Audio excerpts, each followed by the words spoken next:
Hi friends, welcome back to my channel. இன்றைக்கி நம்ம take it easy study சேனலில் பார்க்க போகிற வீடியோ என்னன்னா 12th ஃபிசிக்ஸ் அலகு 7 கதிர்வீச்சு மற்றும் பளுப்பொழுப்பின் இருமை பண்பு இதுதான் பார்க்க போகிறோம். இந்த சப்ஜெக்டில் இந்த லெசனில் இருக்க ஃபுல் இம்பார்ட்டன்ட் கொஸ்டின்ஸுமே நம்ம இந்த வீடியோவில் கவர் பண்ண போகிறோம். இதுக்கு முன்னாடி இருக்க 6 யூனிட்டுக்கான அலகு 6 வரைக்குமாக 6 வீடியோ நம்ம வெளியிட்டிருக்கோம். ஒவ்வொரு யூனிட்டுக்குமே இருக்க எல்லா இம்பார்ட்டன்ஸ் கொஸ்டின்ஸும் நீங்கள் அதெல்லாம் பார்க்கல அப்படின்னா பிளேலிஸ்ட்டுக்கான லிங்க்கு டிஸ்கிரிப்ஷன் இருக்கும், அதை போய் செக் பண்ணி பாருங்கள். உங்களுக்கு எல்லா வீடியோலையுமே நம்ம இருக்க எல்லா இம்பார்ட்டன்ஸ் கொஸ்டின்ஸுமே அழகாக சொல்லியிருப்போம். நெக்ஸ்ட்டு 8, 9, 10க்கான வீடியோஸுமே உங்களுக்கு பின்னாடி இருக்குது, அதையுமே நீங்கள் பாருங்கள். இந்த சீரியஸை கண்டினியூவாக 1லேருந்து 10 வரைக்கும் பார்த்தீங்க அப்படின்னா உங்களுக்கு ஃபிசிக்ஸில் ஒரு நல்ல ஐடியாஸ் கிடைக்கும் அப்படின்ற நம்பிக்கையோடு தான் நம்ம இந்த வீடியோ சீரியஸ் பண்ணிகிட்டு இருந்திருக்கோம். ஸோ ஓகே, வாங்க வீடியோக்குள்ளே போயிடலாம். அதுக்கு முன்னாடி நீங்களும் நம்ம சேனல் சப்ஸ்கிரைப் பண்ணிங்க, கூட ஒரு பெல் ஐக்கானை கிளிக் பண்ணி ஆளில் செலக்ட் பண்ணி வச்சுங்க. கண்டிப்பாக இப்போ பண்ண உங்களுக்கு விருப்பம் இல்லை அப்படின்னா இந்த வீடியோ லாஸ்ட்டில் உங்களுக்கு இந்த வீடியோவில் எதனா ஒரு புதுசான விஷயம் கற்றுக்கிட்டோம் அப்படின்னு நினச்சிங்கன்னா அப்போ பண்ணுங்கள், இப்போ பண்ணலாம் கூட பரவாயில்ல. வாங்க வீடியோக்குள்ளே போகலாம். ஃபஸ்ட்டு, குவாண்டம் இயந்திரவியல் உங்களுக்கு ஆழ்ந்த அதிர்ச்சியை தரவில்லை எனில் அதனை நீங்கள் முழுமையாக இன்னும் புரிந்து கொள்ளவில்லை. நிக்கல் போர் அப்படின்றவர் சொல்லியிருக்காரு. இந்த பாடத்தில் நீங்கள் என்னென்னலாம் கற்றுக்க போகிறீங்க அப்படின்றத இங்கே ஷார்ட் ஃபார்மாக கொடுத்துருக்காங்க. ஸோ அதெல்லாம் பார்த்துக்குங்க. நெக்ஸ்ட்டு அறிமுகம். நம்ம எல்லா வீட்லையும் சொல்கிறது இதுதான், அறிமுகத்தை நல்லா படிங்க. அப்போ தான் அந்த பாடத்தில் என்ன சொல்ல வராங்க அப்படின்றது உங்களுக்கு நல்லா புரியும். ஸோ எல்லா இடத்துலையுமே அறிமுகம் அப்படின்றத ஸ்கிப் பண்ணாதீங்க. பாடம் நடத்தும் போது அது கண்டிப்பாக நிறையா ஸ்கூல்ஸில் ஸ்கிப் பண்ணிவிடுவாங்க. அறிமுகம் வேணாம் அப்படின்னு சொல்லிட்டு டைரெக்டாக கான்செப்ட் போயிடுவாங்க. பட் ஆனால் அறிமுகம் படிச்சிங்க அப்படின்னா இந்த யூனிட்டில் நம்ம என்ன படிக்க போகிறோம் அப்படின்றதுக்கான ஒரு நல்ல எப்படி சொல்கிறது, அந்த நல்ல ஒரு புரிதல் உங்களுக்கு உண்டாகும். ஸோ அதனால் அதை படிச்சிங்க, இந்த குறிப்பு படிச்சிங்க. எலக்ட்ரான் உமிழ்வு என்றால் என்ன அப்படின்னு சொல்லிட்டு ஒரு 2 மார்க் கேட்பாங்க, அது உங்களுக்கு தெரிஞ்சுக்கணும். பொருளின் எந்த ஒரு பரப்பில் இருந்தும் எலக்ட்ரான்கள் வெளியேற்றப்படும் நிகழ்வு எலக்ட்ரான் உமிழ்வு எனப்படும். எலக்ட்ரான் உமிழ்வு என்றால் என்ன, இந்த 2 லைன் தான். ஸோ இதை படிச்சிங்க. உலோகத்தின் பரப்பிலிருந்து எலக்ட்ரானை வெளியேற்ற தேவைப்படும் சிறும ஆற்றல் உலோகத்தின் வெப்ப வெளியேற்ற ஆற்றல் எனப்படும். உலோகத்தின் வெளியேற்ற ஆற்றல் என்றால் என்ன அப்படின்னு சொல்லிட்டு கூட கேட்கலாம், இதை படிச்சிங்க. அடுத்து இந்த குறிப்பு படிச்சிங்க. உலோக மேற்பரப்பிலிருந்து கட்டுரா எலக்ட்ரான்கள் வெளியேற்ற விடாமல் தடுக்கும் மின்னழுத்த அரண் பரப்பு அரண் என அழைக்கப்படுகிறது. பரப்பு அரண் என்றால் என்ன அப்படின்னு சொல்லிட்டு 2 மார்க் கேட்கலாம். இந்த கொஸ்டினுமே பார்த்துங்க. அடுத்து சில பொருட்களையும் வெளியேற்ற ஆற்றல் எப்படி இருக்கும் அப்படின்னு சொல்லிட்டு ஒரு அட்டவணை கொடுத்துருக்காங்க, அட்டவணை பார்த்துங்க. அடுத்து வெப்ப அயனி உமிழ்வு அப்படின்னா என்ன அப்படின்னு சொல்லிட்டு கேட்பாங்க. 3 மார்க்கில் கேட்கலாம். இல்லை 5 மார்க்கில் வெப்ப உமிழ்வு அப்படின்னு ஒன்று இருக்குது, வெப்ப அழிவுன்னு இருக்குது. ஸோ இதெல்லாம் சேர்த்து 5 மார்க் கேட்கலாம். 2 கொஸ்டின் சேர்த்து 5 மார்க் கேட்கலாம், இல்லை ஒரு கொஸ்டினுக்கு 2 மார்க்கில் இல்லை 3 மார்க்கில் கேட்கலாம். அடுத்து ஒலிம்பின் உமிழ்வு அப்படின்னு சொல்லிட்டு ஒன்று கொடுத்துருக்காங்க. அடுத்து 2ஆம் நிலை உமிழ்வு அப்படின்னு சொல்லிட்டு கொடுத்துருக்காங்க. மொத்தம் 4 இருக்குது, 4மே படிங்க. இதுதான் 1 2 மார்க் 3 மார்க்கில் கேட்கலாம், இல்லை 2 இல்லை 3 சேர்ந்து ஒரு 5 மார்க்கில் கேட்கலாம். ஸோ அதுக்கு நிறைய சான்சஸ் இருக்குது. ஸோ எல்லாம் படிச்சிங்க. அடுத்து ஒளிமின் விளைவு. ஹெக்டர் ஹெக்வாக்ஸ் மற்றும் ஜெனால்ட் ஆகியோரின் சோதனை. இந்த சோதனை என்ன சோதனை பண்ணுறாங்க அப்படின்றத நீங்கள் படித்து தெரிஞ்சிக்கினா போதும். ஃபுல்லாமே தியரிட்டிக்கலாக இருக்கும். எந்த பக்கத்துலனா 108வது பக்கத்தில் ஸ்டார்ட் ஆகுது, ஒரு 2-3 பக்கம் போவோம். அடுத்து உங்களுக்கு தெரியுமா அப்படின்னு சொல்லிட்டு 109வது பக்கத்தில் ஒன்று கொடுத்துருக்காங்க, அதை படிச்சிங்க. அடுத்து ஒவ்வொருத்தவங்களும் என்னென்ன சோதனை பண்ணாங்க அப்படின்னு சொல்லிட்டு ஃபுல்லாக கொடுத்துருப்பாங்க, அது எல்லாமே பாருங்கள். அதெல்லாம் பார்த்தீங்கன்னா 110வது பக்கம் வரைக்கும் வருது. அடுத்து ஒளி மின்னோட்டத்தின் மீது படுகதிர் செறிவின் விளைவு, இதுவுமே பார்த்துக்குங்க. இதுவுமே ஒரு இம்பார்ட்டன்ட் கொஸ்டின், தியரிட்டிக்கலாக தான் இருக்குது எல்லாமே, அதை படிச்சுங்க. அடுத்து குறிப்பு ஒன்று கொடுத்துருக்காங்க, பேஜ் நம்பர் 111, அதுவுமே படித்து தெரிஞ்சுங்க. ஒளி மின்னோட்டத்தின் மீதான மின்னழுத்த வேறுபாட்டின் விளைவு, என்னென்ன விளைவுலாம் ஏற்படுது அப்படின்றத படித்து தெரிஞ்சுங்க. அடுத்து நிறுத்து மின்னியக்கத்தின் மீதான படுகதிர் அதிர்வெண்ணின் விளைவு அப்படின்னா என்ன அப்படின்னு தெரிஞ்சுங்க. அடுத்து ஒளிமின் விளைவு விதிகள். அடுத்து ஆற்றல் குவாண்டமாக்கல் பற்றிய கருத்து. இந்த யார் என்னென்ன கருத்து சொல்லியிருக்காங்க, அலைக்கொள்கையின் தோல்வி, அதுமாரி நிறையா கொடுத்துருப்பாங்க. அதெல்லாம் சும்மா படித்து பார்த்துட்டே வாங்க, அந்த பாடம் அப்போ தான் உங்களுக்கு நல்லா புரியும். அப்போ தான் இம்பார்ட்டன்ட் கொஸ்டின்ஸை நம்ம நல்லா கவர் பண்ண முடியும். ஸோ அடுத்து ஒளியின் துகள் இயல்பு பற்றி ஐன்ஸ்டீன் என்ன விளக்கம் கொடுக்குறாரு அப்படின்றத படித்து தெரிஞ்சுங்க. ஸோ நெக்ஸ்ட் பேஜில் அது நல்லாவே கொடுத்துருக்காங்க. 115 இது ஷார்ட் ஆகுது, ஆனால் நெக்ஸ்ட் பேஜில் இதை பற்றி நமக்கு நல்லாவே கொடுத்துருப்பாங்க, பார்த்து தெரிஞ்சுக்கலாம். சாரி டிஸ்டர்பன்ஸ், திரும்ப நம்ம கண்டினியூ பண்ணிக்கலாம். ஒளிமின் சமன்பாட்டை பற்றி ஐன்ஸ்டீன் விளக்கம், என்னென்னலாம் விளக்கம் பண்ணுறாரு அப்படின்றத இங்கே பார்த்துங்க. அதுக்கு ஃபார்முலா கொடுத்துருக்காங்க, இதெல்லாம் பார்த்து நமக்கு ஒரு புரிதல் ஏற்படும். ஸோ இதெல்லாம் படிச்சுங்க. நெக்ஸ்ட் இங்கே வந்து சமன்பாடு ஐன்ஸ்டீன் அகமோதலின் எலக்ட்ரான்களுக்கு ஆற்றல் இழப்பு ஏற்படவில்லை எனில் அவை கே பெருமம் என்னும் பெரும இயக்க ஆற்றலுடன் மூடப்படுகின்றன அப்படின்னு சொல்லிட்டு இதெல்லாம் கொடுத்துருக்காங்க. ஸோ இதெல்லாம் தெரிஞ்சு புரிஞ்சுக்கிங்க. இது ஒரு இம்பார்ட்டன்ட் கொஸ்டின். ஐ திங்க் 5 நிறைய 3 மார்க்ஸில் கேட்டிருக்காங்க. 5 மார்க்ஸுமே கேட்க சான்சஸ் இருக்குது. ஸோ அதெல்லாம் படிச்சுக்கோங்க. அடுத்து ஒரு இம்பார்ட்டண்டான கொஸ்டின் பார்த்தீங்கன்னா ஒளி மின்கலன்களும் அதன் பயன்பாடுகளும். ஒளி மின்கலம் அப்படி ஒளி உமிழ்வு மின்கலம், ஒளி வேழ்த்த மின்கலம், ஒளி கடத்தும் மின்கலம் அப்படின்னு சொல்லிட்டு 3 இதாக கொடுத்துருக்காங்க. அதுவே படிச்சுங்க. 5 மார்க் கொஸ்டின்ஸ் தான் இதுவும். அடுத்து உங்களுக்கு தெரியுமான்னு சொல்லிட்டு பாக்ஸ் கொடுத்துருக்காங்க. நெக்ஸ்ட் இந்த படம் வரையணும். நம்ம இந்த 5 மார்க்கில் கேட்டாங்க அப்படின்னா வேலை செய்யும் விதம், ஒளி மின்கலத்தின் பயன்பாடு அப்படின்னு சொல்லிட்டு எழுதியிருப்பாங்க. ஸோ இதெல்லாம் இது பண்ணிங்கன்னா உங்களுக்கு ஈஸியாக இருக்கும். இதுவே ஒரு 5 மார்க் கொஸ்டின். ஒளி மின்களும் மின்கலனும் அதன் பயன்பாடும். ஒளி மின்கலம்னா என்ன, அது எதுக்கெல்லாம் பயன்படுது அப்படின்றத தெரிஞ்சுங்க. அறிமுகம், துகள்களின் அலை இயல்பு, பருப்பொருள் அலைகள். ஓகேவா. டீராய்டு அலைநீளம், இது ஒரு இம்பார்ட்டண்டான 3 மார்க் கொஸ்டின். டீராய்டு அலைநீளம். அடுத்து எலக்ட்ரான்களின் டீராய்டு அலைநீளம், அதுவுமே இம்பார்ட்டண்டான கொஸ்டின் தான். 3 மார்க்கில் தான் கேட்பாங்க. நெக்ஸ்ட்டு டேவ்சன் ஜெர்மன் சோதனை. டேவ்சன் ஜெர்மன் சோதனை என்னென்னு படிச்சுங்க. அடுத்து எலக்ட்ரான் நுண்ணோக்கி ஒரு இம்பார்ட்டண்டான 5 மார்க் கொஸ்டின். ஸோ நிறைய இருக்கும் அதுக்குள்ளே, படித்து தெரிஞ்சுங்க. எலக்ட்ரான் நுண்ணோக்கினா என்னென்னு தெரிஞ்சுக்கோங்க. டெலஸ்கோப்பாக தான் எலக்ட்ரான் நுண்ணோக்கி. நெக்ஸ்ட்டு வந்து எக்ஸ் கதிர்கள், இம்பார்ட்டண்டான கொஸ்டின். நெக்ஸ்ட்டு இம்பார்ட்டண்டான கொஸ்டின் எக்ஸ் கதிர்கள். இந்த பாக்ஸ்லாம் உங்களுக்கு தெரியுமான்றதெல்லாம் படிச்சுக்கங்க. நெக்ஸ்ட்டு வந்து பேஜ் நம்பர் 126 எக்ஸ் கதிர்கள் அதை அறிமுகப்படுத்துகிறாங்க. அடுத்து வந்து எக்ஸ் கதிர்களின் கண்டுபிடிப்பு எப்போ கண்டுபிடிக்கிறாங்க, அது என்னென்னலாம் இருக்கும் அப்படின்னு சொல்லிட்டு பேசிக் டீட்டெயில்ஸ் கொடுத்துறாங்க. எக்ஸ் கதிர்களின் உற்பத்தி, அதுக்கு அது எல்லாமே படிச்சுங்க. எக்ஸ் கதிர்கள் பற்றி படிச்சுங்க. எக்ஸ் கதிர்னா என்ன அப்படின்னு சொல்லிட்டு படிச்சுங்க. அதுமாதிரி ஒரு இம்பார்ட்டண்டான கொஸ்டின் தான்.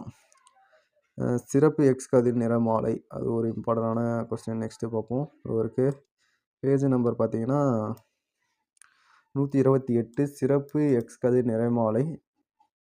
ஓகேவா. 128 பக்கத்தில் இருக்குது. அது ஒரு இம்பார்ட்டண்டான கொஸ்டின். ஸோ அதை பார்த்துக்குங்க. நெக்ஸ்ட்டு மருத்துவத்துறையில் நோய் அறிதல், அது எதுக்கெல்லாம் பயன்படுது அப்படின்னு சொல்லிட்டு இருக்குது. இங்கே பேஜ் நம்பர் 129 எக்ஸ் கதிரின் பயன்பாடுகள் கொடுத்துருக்காங்க. இதுவுமே படிச்சுங்க. அது எங்கே மருத்துவத்துறையில் நோய் அறிதலுக்கு பயன்படுது, மருத்துவத்துறையில் சிகிச்சைக்கு, தொழில்துறையில் அறிவியல் ஆராய்ச்சிக்கு பயன்படுது. ஸோ அதெல்லாம் எங்கே பயன்படுதுன்னு பாருங்கள். இதோட செகண்ட் யூனிட்டு நமக்கு முடியுது. ஸோ பாட சுருக்கம் வந்துடுச்சு, பார்த்துக்குங்க. ஃபஸ்ட் யூனிட் வந்து இதில் வந்து செகண்ட் யூனிட் இல்லை, 6வது யூனிட்டில் வந்து ரொம்ப பெருசாக இருந்துச்சு. 7வது யூனிட் ரொம்ப சின்னதாக இருந்துச்சு. ஸோ அந்த வீடியோஸ்லாம் நீங்கள் பார்த்துருப்பீங்கன்னு நம்புகிறேன். இதுக்கு முன்னாடி 6 லெசன்ஸ்க்கான வீடியோஸுமே போட்டிருக்கோம், அதெல்லாம் பாருங்கள். ஸோ இம்பார்ட்டன்ட் கொஸ்டின்ஸை ஒரு மேக்ஸிமம் ஒரு 8 நிமிஷத்துக்குள்ளே சொல்லி முடிச்சிருப்போம்னு நினைக்கிறேன். ஸோ அவ்வளோதான். ஓகே, நான் ஒரு இன்ட்ரெஸ்டான வீடியோஸில் பார்க்கலாம். அடுத்து 9, 10, 8 இதுக்கான வீடியோஸுமே இருக்குது. இதுக்கு முன்னாடியுமே நீங்கள் 1லேருந்து 6 வரைக்குமான வீடியோஸுமே இருக்குது. இதெல்லாம் நீங்கள் பார்க்கல அப்படின்னா பாருங்கள். ப்ளேலிஸ்ட்டுக்கான லிங்க் டிஸ்கிரிப்ஷனில் இருக்குது. உங்களுக்கு கால்லுமே நிறைய வீடியோஸுமே ஷோ ஆகும். உங்களுக்கு இன்டிஸ்கிரிலுமே இதுக்கான ப்ளேலிஸ்ட் ஷோ ஆகும். டச் பண்ணி பாருங்கள். வேறு எதனா டவுட்ஸ் இருந்துச்சு அப்படின்னா கமெண்ட் பாக்ஸில் கேளுங்க. இந்த வீடியோ எப்படி இருக்குது அப்படின்றத உங்களுடைய விமர்சனங்களை கமெண்ட்ஸ் பாக்ஸில் தெரியப்படுத்திருங்க. அப்போ தான் அடுத்தடுத்த வீடியோஸ் போடும்போது எனக்கு ரொம்ப யூஸ்ஃபுல்லாக இருக்கும்.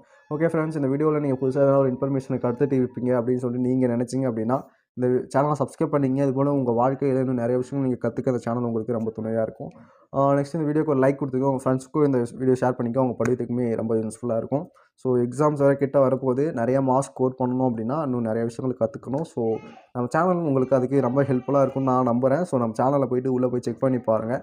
இன்னும் நிறைய விஷயங்கள் உங்களுக்காக காத்துட்டு இருக்குது. வேறு ஒன்று நினைச்சிங்கன்னா பார்க்கலாம். நன்றி, வணக்கம். இந்த புக் பேக் கொஸ்டின்ஸ்க்கான ஆன்சர்ஸ்லாம் உங்களுக்கு தெரியல அப்படின்னா கமெண்ட் செக்ஷன் சொல்லுங்கள். கண்டிப்பாக நான் வீடியோஸ் போட ட்ரை பண்ணுறேன். இதுக்கெல்லாம் ஈஸியாக கொஸ்டின்ஸ்க்கான ஆன்சர்ஸ்லாம் புக்கிலே இருக்குது. ஸோ அதெல்லாம் நம்ம பார்த்துக்கலாம். உங்களுக்கு வேணும் அப்படின்னா கமெண்ட் செக்ஷன் சொல்லுங்கள். கண்டிப்பாக வீடியோஸ் போடுறேன். ஹாய் ஃப்ரெண்ட்ஸ், இந்த வீடியோவில் நம்ம 12th மேல்நிலை 2ஆம் ஆண்டு இயற்பியலில் ஃபஸ்ட் யூனிட்டில் இருக்க இம்பார்ட்டன்ட் கொஸ்டின்ஸ்லாம் பார்க்க போகிறோம். வாங்க வீடியோக்குள்ளே போகலாம். அதுக்கு முன்னாடி நீங்கள் நம்ம சேனல் சப்ஸ்கிரைப் பண்ணிங்க. கூட பெல் ஐக்கானை கிளிக் பண்ணி அவங்க செலக்ட் பண்ணி வச்சுங்க. அப்போ நம்ம இது போல் போகிற ஒவ்வொரு வீடியோ உங்களுக்கு இன்ஸ்டன்ட் நோட்டிஃபிகேஷனாக வரும். வாங்க வீடியோக்குள்ளே போகலாம். இந்த சீரியஸில் நம்ம வந்து இருக்க எல்லா லெசனுக்குமே இம்பார்ட்டன்ட் கொஸ்டின்ஸ் போட போகிறோம். ஸோ நீங்கள் இந்த வீடியோ பார்க்குறீங்க அப்படின்னா டிஸ்கிரிப்ஷன் செக் பண்ணுங்கள். ப்ளேலிஸ்ட்டுக்கான லிங்க் இருக்கும். நீங்கள் ஃபுல் வீடியோஸ் பார்க்கணும் அப்படின்னா அது உங்களுக்கு ரொம்ப யூஸ்ஃபுல்லாக இருக்கும். ஸோ செக் பண்ணி பாருங்கள். கண்டிப்பாக உங்களுக்கு யூஸ்ஃபுல்லாக இருக்கும். ஃபஸ்ட்டு ஃபஸ்ட்டு யூனிட் என்னென்னு பார்த்துடலாம். நிலைமின்னியல் அப்படின்றது தான் ஃபஸ்ட்டு யூனிட்டு. ஸோ அதை பற்றி பார்த்துலாம் நம்ம.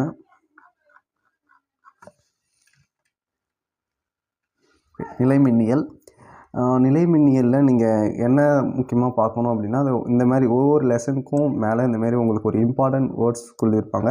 அது அந்த லெசனை மீன் பண்ணதாக தான் இருக்கும். மின்சாரம் என்பது முறைப்படுத்தப்பட்ட மின்னலே அப்படின்றத சொல்லியிருக்கார் ஒருத்தர். ஸோ அதை அந்தமாரி நிறையா இன்ஸ்லாம் உள்ளே கொடுத்துருப்பாங்க. அதெல்லாம் பார்த்துக்கங்க. ஏன்னா 1 மார்க்கில் கேட்குறதுக்கு நிறையா சான்சஸ் இருக்குது. ஸோ இதெல்லாம் நீங்கள் பார்த்து வச்சிட்டிங்கன்னா உங்களுக்கு யூஸ்ஃபுல்லாக இருக்கும். நெக்ஸ்ட்டு அறிமுகம். அறிமுகமாக ஃபுல்லாக படிச்சுக்கோங்க. ஏன் நான் அதை ஃபுல்லாக படிக்க சொல்கிறேன் அப்படின்னா, இந்த பாடம் மொத்தத்தையுமே உங்களுக்கு ரொம்ப சிம்பிளாக இந்த அறிமுகத்தை சொல்லியிருப்பாங்க. ஸோ இந்த பாடத்தை நம்ம புரிஞ்சு படிக்கணும் அப்படின்னா, இந்த அறிமுகம் படித்தோன்னா உங்களுக்கு இந்த பாடம் ஈஸியாக இருக்க மாதிரியே தோணும். இதில் இந்த பிளாக் பண்ணி காட்டியிருக்காங்களா, இது ஒரு இம்பார்ட்டன்ட் 2 மார்க் கொஷின். இது பார்த்தீங்க, நிலையாக உள்ள மின்துகள்களை பற்றி அறிய உதவும் மின்னியலின் இந்த பிரிவு நிலை மின்னியல் எனப்படும் அப்படின்னு சொல்லுவாங்க. நிலை மின்னியல் என்றால் என்ன அப்படின்னு சொல்லிட்டு 2 மார்க்கில் கேட்க நிறைய சான்ஸ் இருக்குது. அடுத்து இந்த வரலாற்று மின்னூட்டங்கள் அப்படி இருக்கல, இந்த கதையை சும்மா படித்து வச்சுக்கிங்க. மின்னூட்டம் எப்படிலாம் தோண்டுச்சு, யார் கண்டுபிடிச்சா, அது எப்படிலாம் வந்துச்சு அப்படின்ட்டு நிறைய விஷயங்கள் இதில் சொல்லியிருப்பாங்க. ஸோ இதெல்லாம் தெரிஞ்சிச்சு அப்படின்னா உங்களுக்கு இனிமேல் இந்த பாடம் படிக்க ரொம்ப யூஸ்ஃபுல்லாக இருக்கும், ஈஸியாக இருக்கும். இந்த டயக்ராம்லாம் கம்பேர் பண்ணி படித்து பாருங்கள். அடுத்து மின்னூட்டத்தின் அடிப்படை பண்புகள். மின்னூட்டம்னா என்ன அப்படின்றத தெரிஞ்சுக்கிங்க. மின்னூட்டம்னா என்ன அப்படின்னு சொல்லிட்டு இங்கே கொடுத்துருக்காங்க பாருங்க. பிரபஞ்சத்தில் உள்ள மொத்த மின்னூட்டம் மாறாமல் இருக்கும். மின்னூட்டத்தை ஆக்கவோ அழிக்கவோ இயலாது. இயற்கை நிகழ்வின் மொத்த மின்னூட்டம் மாற்றம் சுழியாக இருக்கும். இது படிச்சிங்க. மின்னூட்டம் என்றால் என்ன? 2 மார்க் கொஸ்டினில் கேட்க சான்ஸ் இருக்குது. அடுத்து மின்னூட்டத்தின் குவாண்டமாக்கல். இதுவுமே ஒரு இம்பார்ட்டன்ட் கொஸ்டின் தான். மின்னூட்டத்தின் குவாண்டமாக்கல். இந்த கொஸ்டினை பாருங்கள். இந்த ஈக்குவேஷன்லாம் போட்டிங்கன்னா கூட உங்களுக்கு மார்க் கிடைக்க சான்ஸ் இருக்குது. இந்த ஒரு மின்னூட்டத்தின் மதிப்புடைய எதிர் மின்துகள் எலக்ட்ரானின் எண்ணிக்கை கணக்கிடுக அப்படின்றது இது ரொம்ப ஈஸியான சம். நிறைய எக்ஸாம்ஸில் இதை கேட்டிருக்காங்க. இது ஒரு இம்பார்ட்டன்ட் சம்மு. ஸோ இந்த சம்மையுமே பார்த்துங்க. நெக்ஸ்ட்டு ரொம்ப ரொம்ப ரொம்ப ரொம்ப இம்பார்ட்டண்டான ஒரு விதி கூலும் விதி. கூலும் விதி பற்றி படிங்க. கூலும் விதியில் இந்த ஃபார்முலா ரொம்ப முக்கியம். ஸோ இந்த பேராகிராஃப் சும்மா படித்து பாருங்கள், உங்களுக்கு ஒரு புரிதல் ஏற்படும். இதில் நீங்கள் என்ன எழுத வேண்டிய அப்படின்னா, வெற்றிடத்தில் ஆர் தொலைவில் அப்படின்றது எழுதணும். அடுத்து இந்த Q1 Q2 இது எழுதணும். இதில் இருக்கிறத எக்ஸாக்டாக அப்படியே எழுதணும் அப்படின்ற எந்த அவசியமும் இல்லை. புரிகிற மாதிரி எழுதனா ஓகே தான். அதாவது இந்த ஃபார்முலாவில் F12 என்ன, Kனா என்ன, Q1 Q2னா என்ன, R2னா என்ன, இதை மட்டும் அது மட்டும் புரிகிற மாதிரி நீங்கள் எழுதுனீங்கன்னா போதும். ஸோ நெக்ஸ்ட் இந்த படம் வரையணும். இந்த கூலும் விதி இதில் இந்த படம் வரையணும். நெக்ஸ்ட்டு கூலும் விதியின் முக்கிய இயல்புகள். இதை படிச்சுக்கங்க. நான் படிக்கும் போது நிறைய கொஸ்டின் பேப்பரில் இதை நான் பார்த்துருக்கேன். கூலும் விதியின் முக்கிய இயல்புகள், அதாவது இந்த கூலும் விதி கேட்டுருவாங்க. அது மட்டும் தான் நம்ம படிக்கணும்னு சொல்லிட்டு நான் நினச்சிட்டு படிச்சுட்டு போயிடுவேன். ஸோ நான் போகும்போது என்ன பண்ணிட்டாங்கன்னா, கூலும் விதியின் முக்கிய இயல்புகளும் சேர்த்து கேட்டாங்க ஒரு 5 மார்க் கொஸ்டினில். ஃபுல்லாக அட்டன் பண்ண முடியாமல் போயிடுச்சு. ஸோ நீங்கள் எல்லாத்தையுமே ஃபுல்லாக படிச்சிருங்க. நெக்ஸ்ட்டு முடிஞ்சளவுக்கு எடுத்துக்காட்டு சம்லாம் உங்களுக்கு எதெல்லாம் ஈஸியாக தெரியுதோ அதெல்லாம் படிச்சிருங்க. நெக்ஸ்ட்டு இங்கே குறிப்புன்னு சொல்லிட்டு ஒரு விஷயம் கொடுத்துருக்காங்க. இது படிச்சிங்க. இந்தமாரி இதெல்லாம் இம்பார்ட்டண்ட்டாக இருக்கும். இது மின்துளைகளுக்கிடையே வெற்றிடத்தில் செயல்படும் விசையை விட அவை நீருக்குள் வைக்கப்படும் பொழுது செயல்படும் விசை 1/80 பங்காக குறைந்துள்ளதை கவனிக்கவும். அதாவது இதுக்கு ஒரு சம் கொடுத்துருப்பாங்க. இந்த சம் கொடுத்துருக்காங்களே, இந்த சம்முக்கான ஒரு விளக்கமாக இதை நம்ம பார்த்துக்கலாம். ஸோ இந்த எடுத்துக்காட்டு படிக்கிறீங்க அப்படின்னா, இப்போ இந்த குறிப்பை படிக்கும் போது உங்களுக்கு ஒரு புரிதல் வரும். ஸோ அதனால் இந்தமாரி குறிப்பெல்லாம் படிச்சுக்கோங்க. எல்லா யூனிட்லையுமே தான். ஸோ எல்லா யூனிட்டுக்குமே வீடியோ கவர் பண்ணி போட்டுட்டோம். ஸோ எல்லா வீடியோவுக்கான லிங்க்குமே டிஸ்கிரிப்ஷனில் இருக்குது. உங்களுக்கு ஸ்க்ரீனில் எண்டு ஸ்க்ரீன்லேயும் ப்ளேலிஸ்ட் ஷோ ஆகும். ஸோ நீங்கள் ஃபுல்லாக பார்த்து தெரிஞ்சுக்கலாம். நெக்ஸ்ட் ஒரு இம்பார்ட்டன்ட் கொஸ்டின், மேற்பொருத்தல் தத்துவம். மேற்பொருத்தல் தத்துவத்தில் மேற்பொருத்தல் அப்படின்னா என்ன அப்படின்னு சொல்லிட்டு படிச்சிங்க. ஒரு குறிப்பிட்ட மின்துகள் மீது செயல்படும் மொத்த விசையானது மற்ற அனைத்து மின்துகள்கள் அதன் மீது செயல்படும் விசைகளின் வெக்டார் கூடுதலுக்கு சமமாகும். இதுதான் மேற்பொருத்தல் தத்துவம். ஸோ இது Q1 Q2 Q3 etcetera Qn வரைக்கும் வச்சு இதுவுமே ஒரு ஃபார்முலா வச்சு நமக்கு எக்ஸ்பிளைன் பண்ணியிருப்பாங்க. இதெல்லாம் படிச்சுங்க. ஸோ இப்போ நான் சிம்பிளாக சொல்கிறேன் பாருங்கள். நீங்கள் இவ்வளோ பெரிய கதைலாம் எழுத வேணாம். ஃபஸ்ட்டு விஷயம் என்னன்றதுன்னா, ஒரு குறிப்பிட்ட இதில் தொடங்கி கூடுதலுக்கு சமம் அப்படின்ற இது வரைக்கும் மேற்பொருள் தத்துவம் என்றால் என்ன அப்படின்ற கேள்விக்கு ஒரு கொஸ்டின் எழுதுங்க. Q1, Q2 ஆகிய மின்னூட்ட மதிப்புகளுடைய n துகள்களுடைய உள்ளடங்கு கொண்ட செலுத்தும் விசை அப்படின்னு சொல்லிட்டு இந்த ஃபார்முலா போட்டுருங்க. நெக்ஸ்ட் வந்து R1, R2, Q2, Q1 இதெல்லாம் போட்டு இந்த பேராகிராஃப் லைட்டாக எழுதுங்க. ஃபுல்லாக எழுத வேணாம். விண்துகள்கள் சுற்றி இதெல்லாம் கூட விட்டுடலாம். ஸோ உங்களால் எவ்வளோ படிக்க முடியுமோ அந்தளவுக்கு படித்து எழுதுங்க. நெக்ஸ்ட்டு இந்த ஃபார்முலா எழுதுங்க. அடுத்து டேரெக்டாக இந்த இது போடுங்க. இந்த நடுவில் இருக்கிற கூட அவ்வளோலாம் தேவையில்ல. ஸோ இது போட்டுட்டு லாஸ்ட்டாக ஃபைனல் ஆன்சர் ஒன்று இருக்கும். ஓகே, ஃபைனல் ஆன்சருமே இதுதான் ஃபைனல் ஆன்சர். ஸோ இது போட்டாலே முடிஞ்சிடுச்சு. ஸோ இதுக்கு 5 மார்க் கொடுப்பாங்க. ஸோ நீங்கள் படிச்சிருங்களாம், ஈஸியாக படிக்கலாங்க. பாருங்களேன், இந்த ஒரு பேராஃப் படிக்க போகிறீங்க. ஸோ இது லைட்டாக ஒரு 2 லைன் எழுத போகிறீங்க. இந்த ஃபார்முலாஸ் போட போகிறீங்க. இது எழுதலாம், உங்கள் விருப்பம். எனக்கு ஃபுல் மார்க் வேணும் அப்படின்னா இது எழுதலாம். ஸோ இல்லை அப்படின்னா கூட இதை விட்டுடலாம். இது இந்த ஒரு 2 இது எழுத போகிறீங்க. இந்த ஃபார்முலாஸ் எழுத போகிறீங்க. இவ்வளோதான்.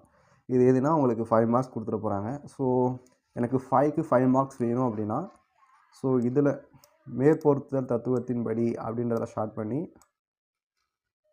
ஸோ இந்த லாஸ்ட் லைன் வரைக்கும் எழுதணும். நீங்கள் இங்கே இருக்கிற இந்த லாஸ்ட் லைன் வரைக்கும் எழுதணும். இது ஃபுல்லாக எழுதிட்டிங்கன்னா உங்களுக்கு 5 மார்க்ஸ் கொடுப்பாங்க. ஆனால் அதில் இருக்கிறத அப்படியே எழுதக்கூடாது. இப்போ புக்கில் எப்படி தெரியுமா கொடுத்துருப்பாங்க, படம் 1.8 எடுத்துக்காட்டுடன் விளக்கப்பட்டுள்ளது அப்படின்னு சொல்லிட்டு கொடுத்துருப்பாங்க. நம்ம படிக்கிற பசங்க எப்படி தெரியுமா எழுதுவாங்க, அதை அப்படியே மனப்பாடம் பண்ணி படம் 1.8 விளக்கப்பட்டுள்ளது அப்படின்னு சொல்லிட்டு எழுதுகிற பசங்களாம் இருக்காங்க. நானே பார்த்துருக்கேன். ஸோ நீங்கள் அப்படி இருக்கக்கூடாது. நீங்கள் எப்படி எழுதணும்னா, நீங்கள் ஒரு வேளை அந்த படத்தை வரைகிறீங்க அப்படின்னா அந்த இதை கொண்டு வரலாம். படம் வரையிலனா அந்த விஷயம் அங்கே சொல்ல வேண்டிய அவசியமே இருக்காது. படம் வரைகிறீங்க அப்படின்னா மேற்குறிப்பிட்டுள்ள படத்தில் விளக்கப்பட்டுள்ளது, இல்லை படத்தில் விளக்கப்பட்டுள்ளது, இந்த மாதிரி தான் எழுதணும். புக்கில் இருக்க மாதிரியே படம் 1.8 விளக்கப்பட்டுள்ளது, 1.4 விளக்கப்பட்டுள்ளது, 6 விளக்கப்பட்டுள்ளது, அந்த மாதிரிலாம் எழுதக்கூடாது. படத்தில் விளக்கப்பட்டுள்ளது அப்படின்னு எதனா நீங்கள் படம் வரைஞ்சிருந்தீங்கன்னா, இல்லை படம் வரையலை அப்படின்னா அந்த லைன் அங்கே தேவையே படாது, அதை எடுத்துருங்க. படித்து புரிஞ்சு ஒரு விஷயத்த பண்ணுறோம் அப்படின்னா இந்த மாதிரி சின்ன சின்ன மிஸ்டேக்ஸ்லாம் நம்ம பண்ண மாட்டோம். ஸோ அதை ஒழுங்காக பண்ணுங்கள். நெக்ஸ்ட்டு இந்த எடுத்துக்காட்டு சம்முமே நீங்கள் பார்த்துக்குங்க. இந்த எடுத்துக்காட்டு சம்மு பார்த்தீங்கன்னா, இப்போ மேற்பொருத்துதல் தத்துவத்தை பொறுத்து தான் இந்த எடுத்துக்காட்டு சம்மே இருக்கும். எடுத்துக்காட்டு 1.5. ஸோ நான் ஏன் இப்படி சொல்கிறேன் அப்படின்னா, நிறைய டைம்ஸில் கொஸ்டின்ஸ் பேப்பர்ஸ் நம்மளுக்கு கஷ்டமாக கேட்க வேண்டிய சான்ஸ் இருக்குது. ஸோ அந்த மாதிரி நேரத்தில் என்ன திரும்ப பண்ணுவாங்க, மேற்பொருத்துதல் தத்துவத்தை விளக்க சொல்லியும் கொஸ்டின் இருக்கும். இந்த எடுத்துக்காட்டு சம்முமே அது கீழே கொடுத்துருவாங்க. ரெண்டுமே போட்டால் தான் உங்களுக்கு ஃபுல் மார்க் கிடைக்கிற மாதிரி கொஸ்டின் கேட்டுருவாங்க. ஸோ அப்போ நமக்கு கொஞ்சம் கஷ்டமாக இருக்கும், ஐயோ ஃபுல் மார்க் வாங்க முடியலையே அப்படின்னு. ஸோ அதனால் ஃபுல்லாக படிச்சிருங்க. அடுத்து மின்புலம் மற்றும் மின்புல கோடுகள், இது ரொம்ப இம்பார்ட்டண்டான கொஷின், 5 மார்க் கொஷின். ஃபஸ்ட்டு மின்புலம் அப்படின்னா என்னன்னு சொல்லிட்டு படிச்சுக்கங்க. இதில் 2 மார்க் இருக்கும். அதுக்கு வந்து அதுக்கான ஃபார்முலாஸ் இருக்கும். மின்புலம் அப்படின்னா என்ன அப்படின்றத இந்த ஃபார்முலாஸில் எழுதுங்க. நெக்ஸ்ட்டு வந்து இந்த ஃபார்முலாஸ் வரைக்கும் முடியும். Q என்ற புள்ளி மின்துகளிலிருந்து R தொலைவில் உள்ள புள்ளி Pயில் வைக்கப்படும் ஓரலகு மின்னூட்டம் கொண்ட மின்துகளால் உணரப்படும் விசையே அப்புள்ளி Pயில் உள்ள மின்புலத்தின் மதிப்பாகும் அப்படின்றது இது பிளாக்ல கொடுத்தாங்க. இது ஒரு இம்பார்ட்டன்ட் லைன் அப்படின்னு சொல்லிட்டு நீங்களே படிச்சுக்கலாம். ஸோ அதை எப்படி ஃபார்முலாலாம் எழுதலாம் அப்படின்றதையும் அவங்க கொடுத்துருக்காங்க. இதை படிச்சுங்க. நெக்ஸ்ட் கொஸ்டின்ஸ் என்னென்னு பார்க்கலாம். நான் சொல்கிறதெல்லாம் ஒன்று படிச்சிங்க, இதெல்லாம் இம்பார்ட்டன்ட் விஷயம் தான் உங்களுக்கு சொல்லிகிட்டு இருக்கேன். ஸோ இதெல்லாம் ஆல்ரெடி நம்ம ப்ரீவியஸ் இயர்ஸில் வீடியோஸே போட்டிருக்கோம். நான் படித்த காலத்திலே போட்டிருக்கேன். ஸோ அதெல்லாம் கொஞ்சம் வாய்ஸ் கரெக்டாக இல்லைன்னு சொல்லிட்டு தான் கேட்டிங்க. ஸோ அதனால் நான் ரிட்டன் இதெல்லாம் வீடியோ ஷூட் பண்ணி போடுறேன். மின்துகளினால் அமைப்பின் மின்புலம், மின் துகள்களாலான அமைப்பின் மின்புலம். ஸோ இதுவுமே நமக்கு ஒரு கொஸ்டின், இம்பார்ட்டன்ட் 5 மார்க் கொஸ்டின் தான். இதுவுமே நான் எப்பயுமே சொல்கிற மாரி தான். இங்கே இருக்க பாருங்கள், ஏதோ ஒரு புள்ளியில் காணப்படும் தொகுப்பயன் மின்புலமானது ஒவ்வொரு மின்துகள்களும் அப்புள்ளியில் உருவாக்கும் மின்புகளின் வெக்டர் கூடுதலுக்கு சமமாகும். அதே மின்புலம் பெயர்ப்பது தத்துவம், மின்புலங்களின் மேற்பொருத்துதல் தத்துவம் அப்படி என்றால் என்ன அப்படின்னு கேட்பாங்க. ஸோ அதுக்கு இந்த பேரா படிச்சுக்கலாம். ஸோ இது அதேமாதிரி Q1 QN வரைக்கும் இது பண்ணிட்டு, ஸோ இந்த பாக்ஸில் இருக்கிறத நம்ம அப்படியே சம் போட போகிறோம். நெக்ஸ்ட்டு இந்த பேரா எழுதி தான் ஆகணும். கண்டிப்பாக இந்த பேரா எழுதிடுங்க, அப்போ தான் மார்க் கொடுப்பாங்க. ஸோ இதுவுமே எழுதுங்க. எழுதிட்டு அவ்வளோதான், அதோட முடியுது. பட் அதேமாதிரி நான் எல்லாத்துக்கும் சொல்கிறது தான், இந்த எடுத்துக்காட்டு 1.7 அப்படின்னு சொல்லிட்டு இதை வச்சே ஒரு சம் கொடுத்துருக்காங்க. இந்த சம்முமே நம்ம போட்டுக்கணும். ஃபிசிக்ஸ் பொறுத்தளவுக்கு நமக்கு நிறைய சம்ஸ் கேட்பாங்க. இப்போ ஃபிசிக்ஸில் கட்டாய வினா அப்படின்னு சொல்லிட்டு ஒரு கொஷின் கேட்பாங்க. அதில் வந்து நமக்கு வந்து கண்டிப்பாக நிறைய டைம் நான் பார்த்ததில் பர்சனலாக நான் ஃபீல் பண்ணுறது என்னென்னா, அதில் நிறைய தடவை என்ன கேட்குறாங்க அப்படின்னா சம்மு தான் கேட்குறாங்க. ஸோ அதுக்கு ஒரு செட் ஆஃப் சம்ஸ்லேயே நம்ம படிச்சுட்டு போய் போகிற மாதிரி இருக்கும். ஸோ அதை நம்ம ஃப்யூச்சரில் பார்க்கலாம். நீங்கள் கேள்விட்டிங்கன்னா கண்டிப்பாக நான் அதுக்கு வீடியோஸ் போடவும் ரெடியாக இருக்கேன். என்னென்ன சம்லாம் இம்பார்ட்டன்ட் சம்மு அப்படின்னு சொல்லிட்டு. அடுத்து மின்புல கோடுகள் பற்றி நம்ம படிக்கணும். மின்புல கோடுகள் என்றால் என்ன அப்படின்ற கொஸ்டின் இங்கே இருக்குது பாருங்கள். புறவெளியில் ஒரு பகுதியில் அமைந்துள்ள மின்புலமானது மின்புலத்தை காண்பிக்கும் வண்ணம் வரையப்படும் தொடர் கோடுகளே மின்புல கோடுகள் ஆகும் அப்படின்னு சொல்லிட்டு கொடுத்துருக்காங்க. ஸோ இதுதான் மின்புல கோடுகள் என்றால் என்ன அப்படின்ற இந்த 2 லைன். ஓகேவா? நெக்ஸ்ட்டு மின்புல கோடுகள்னால் என்ன அப்படின்னு சொல்லிட்டு ஒவ்வொரு இதுவாக கொடுத்துருப்பாங்க. இங்கே பாருங்கள், ஃபஸ்ட்டு இது இங்கே ஸ்டார் இங்கே ஒரு புள்ளி வச்சு கொடுத்துருக்காங்க பாருங்கள். மின்புல கோடுகள் நேர் மின்துகள்களில் தொடங்கி எதிர் மின்துகள்களோ அல்லது முடிவிலா தொலைவிலேயே முடிவடைகின்றன. அந்தமாரி நெக்ஸ்ட் இங்கே ஒரு பாயிண்ட் கொடுத்துருக்காங்க. நெக்ஸ்ட் இங்கே ஒரு பாயிண்ட் கொடுத்துருக்காங்க. அதுமாரி பாயிண்ட்ஸ் கொடுத்துருப்பாங்க. ஃபுல்லாக படிச்சிங்க. தியரிட்டிக்கலாக எழுத வேண்டிய பசங்கள்லாம் இதை கண்டிப்பாக படித்து தெரிஞ்சுக்கிங்க. ஏன்னா தியரிட்டிக்கலாக எனக்கு தெரிஞ்சு இருக்கிறதுல ஒரு சிம்பிளான ஈஸியான கொஷின்ஸ்னால் இதெல்லாம் சொல்லுவேன் நான். தியரிட்டிக்கலாக ஒரு வேளை கொஷின் பேப்பர் கேட்குறாங்க அப்படின்னா நீங்கள் இதை ஈஸியாக எழுதிக்கலாம். நெக்ஸ்ட்டு மின் இருமுனையும் அதன் பண்புகளும். மின் இருமுனையும் அதன் பண்புகளும் இதுவுமே இம்பார்ட்டன்ட் கொஷின் தான். இதுக்கு வந்து நம்ம வந்து சிறிய இடைவெளியில் பிரித்து வைக்கப்பட்ட இரு சமமான வேறின மின்துகள்கள் மின் இருமுனையை உருவாக்குகின்றன. மின் இருமுனை என்றால் என்ன அப்படின்னு சொல்லிட்டு ஒரு 2 மார்க் கேள்வி கேட்பாங்க. அது இதுக்கு எழுதிக்கலாம். நெக்ஸ்ட்டு நம்ம எப்பயுமே சொல்கிற மாரி தான் இந்த பாக்ஸ் போட போகிறீங்க. இந்த படம் வரி தெரியும் எனக்கு, நான் நல்லா படம் வரிவேன் அப்படின்னா இந்த படம் இங்கே கீழே இருக்க படம் வரிங்க. ஆ அப்படின்ற படம் வரீங்க. இல்லைன்னா இந்த ஆ படம் மட்டும் வரைஞ்சி முடிச்சிடுங்க. நல்லா வரையுதுன்னா இந்த படமும் வரீங்க. அதுக்குமே மார்க் கொடுக்க சான்சஸ் இருக்குது. நெக்ஸ்ட்டு இந்த ஃபார்முலாஸ் எழுத போகிறோம். கீழே ஒரு 4 லைன் எழுதிட்டு இந்த ஃபார்முலாஸ்லாம் எழுதி போட்டிங்கன்னா முடிஞ்சிச்சு. அதேமாதிரி இதுக்குமே ஒரு சம் கொடுத்துருக்காங்க. நீங்கள் நினைப்பீங்க என்னடா இவன் எல்லாத்தையுமே சம்முன்னு சொல்லிட்டு இருக்கான் அப்படின்னு சொல்லிட்டு நினைப்பீங்க.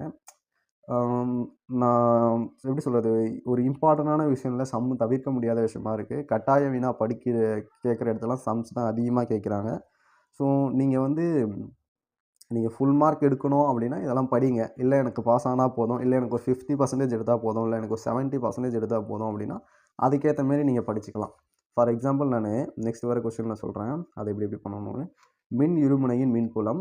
மின் இருமுனையின் அச்சுக்கோட்டில் மின் இருமுனையால் உருவாகும் மின்புலம். இதை நான் இப்போ ஒரு எக்ஸலண்ட் ஸ்டூடெண்ட் படிக்கணும் அப்படின்னா இந்த கொஸ்டின் எப்படி படிக்கணும் அப்படின்றத பற்றி சொல்கிறேன் பாருங்க. அச்சுக்கோடு அப்படின்னா என்னென்னு இந்த படம் வரைஞ்சி ஃபுல்லாக எக்ஸ்பிளைன் பண்ணிடணும். நெக்ஸ்ட்டு சி திசையில் உருவாகும் மின்புலம் அப்படின்னு சொல்லிட்டு இங்கே ஹெட்டிங் கொடுக்கணும். இந்த புள்ளியில் சியில் உருவாகும் மின்புலம் சொல்லிட்டு இந்த ஃபார்முலா எழுதணும். பிசி திசையில் கண்டிப்பாக எழுதணும். நெக்ஸ்ட்டு பிகி வெக்டர் இந்த 2 லைன் எழுதிட்டு இது கண்டிப்பாக எழுதணும். எழுதிட்டு கியூ மின்னூட்டம் கொண்ட மின்துகளால் புள்ளி சியில் உருவாகும் மின்புலம் அப்படின்றத எழுதிட்டு இந்த இது எழுதணும். நெக்ஸ்ட்டு புள்ளி சியில் ஓகே இது எழுதணும். கியூ மின்னூட்டத்தை விட +Q மின்னூட்டமானது புள்ளி சிக்கு அருகில் உள்ளதால் இ வெக்டரை விட இ ப்ளஸ் வெக்டர் வலிமையானது. எனவே இ மைனஸ் வெக்டரை நீளத்தை விட இ ப்ளஸ் வெக்டர் நீளம் அதிகமாக இருப்பதாக வரையப்படுகிறது அப்படின்னு சொல்லிட்டு இந்த பேராகிராஃப் இந்த பேராகிராஃப் இது எழுதணும். இது எழுதிட்டு நெக்ஸ்ட் இந்த சம் ஃபுல்லாக போடணும். இதுவுமே எழுதணும். இந்த படம் வரைய வேண்டிய அவசியம் இருக்காது. ஸோ எனக்கு படம் வரைய தெரியும்னா இதுவுமே வரைஞ்சிக்கங்க. நெக்ஸ்ட்டு இந்த பேரா ஃபுல்லாக எழுதணும். இது ஃபுல்லாக எழுதிட்டு லாஸ்ட்டாக இதுதான் ஆன்சர். இது முடிச்சுட்டு அவ்வளோதான். இந்த இதோட முடிச்சுக்கலாம். 1.17 இருக்குல்ல, இதோட முடிச்சுக்கலாம். முடிச்சிட்டிங்க அப்படின்னா ஒரு ஃபுல் மார்க் 5க்கு 5 மார்க் கொடுத்துருவாங்க. இந்த படம் வரையணும், இது பண்ணணும். இல்லை எனக்கு 5க்கு 5 மார்க்லாம் வேணாம், ஒரு 4 மார்க் கிடைச்சா கூட நல்லா தான் இருக்கும், என்னால் இவ்வளோலாம் பண்ண முடியாது அப்படின்னு நினைக்கிறவங்களுக்கு அதுக்குமே இருக்குது. இந்த படம் வரைஞ்சிருங்க. நெக்ஸ்ட்டு இந்த ஃபார்முலாஸ் எடுத்து எழுதுங்க. இந்த ஃபார்முலா எழுதுங்க. நெக்ஸ்ட் இந்த ஃபார்முலா எழுதுங்க. இந்த பாக்ஸில் இருக்கிறது இந்த பாக்ஸில் எழுதி இதில் இருக்கிறத எழுதிங்கன்னா உங்களுக்கு 3 மார்க் கண்டிப்பாக கொடுத்துருவாங்க. ஒரு வேளை நீங்கள் நடுவில் கொஞ்சம் இதெல்லாம் ஒரு லைன் ஃபுல்லாக எதுனாலும் பரவாயில்ல, ஒரு லைன் எழுதிங்கன்னா கண்டிப்பாக 4 மார்க் கொடுப்பாங்க. மற்றபடி இந்த படம் மட்டும் வரைஞ்சிங்கன்னா கூட உங்களுக்கு மார்க் கொடுக்க சான்சஸ் இருக்குது. ஸோ நான் என்ன சொல்ல வரேன்னு உங்களுக்கு புரியணும். 100க்கு 100 எடுக்கணுன்றவங்க எப்படி படிக்கணுன்றதையும் சொல்கிறேன். 50% எடுக்கணுன்றவங்க எப்படி படிக்கணும், 75% எப்படி இருக்கணுன்றவங்க எப்படி படிக்கணும் அப்படின்றது தான் இதில் முக்கியம்.